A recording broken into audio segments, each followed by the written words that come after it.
can tell. It's like, wow, there is some perverted, dark, twisted stuff in this book that all these women are right. And there's a lot of consistencies in there, consistent patterns of things, and consistent fantasies. And lo and behold, most of them have to do with being dominated in some way. Be either mentally, emotionally, or physically being submissive to a man, very in an extreme way. And so, I think guys would do themselves a big favor to learn that side of female nature. I don't think it's due to our.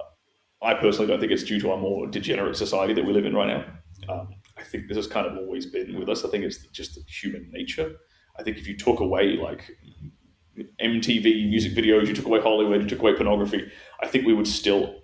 I think women would still have that desire in them.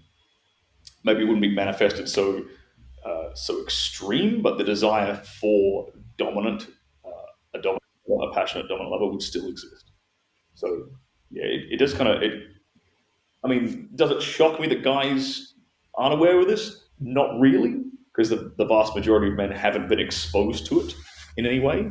Um, they get told one thing or shown one side of reality, and then the real stuff is happening over in the background, and they never get to see it.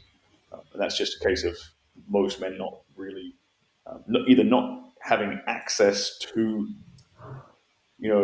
women who are a bit more forthcoming and open and honest with their sexual fantasies, or they've never been with a woman who's explored that in their own personal life. So, I mean, because that can be sometimes the greatest thing. And I can think of girlfriends where it was literally you open that kind of tap and she was like, let's try this, let's buy this, and let's buy that.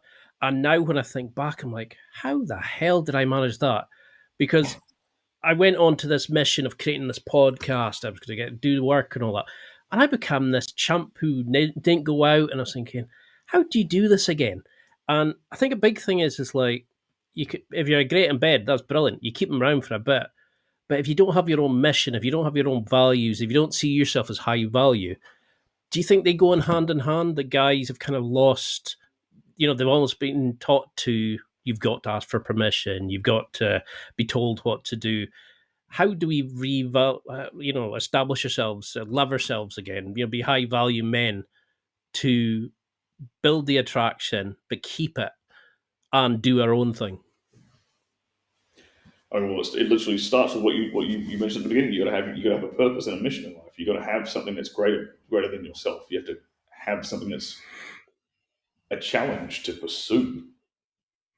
Like one of the worst things that can happen to a man is for him to not have anything worth pursuing.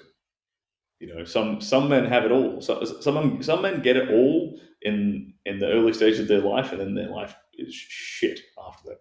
I mean, I'm sure lots of people can probably know personal stories of guy you might the cliche like jock who was popular in high school, in America, like you said, of the football team or the basketball team, or in Australia he's the footy club captain or the cricket captain.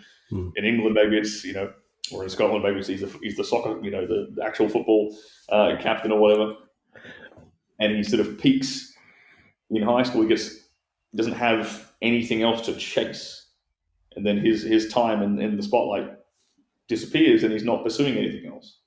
And those kind of men start to die on the inside very, very quickly. I think men need challenges, they need obstacles, they need adversity. Otherwise, our life becomes meaningless, really. I think men are truly happiest when they're kind of putting themselves through pain in a way.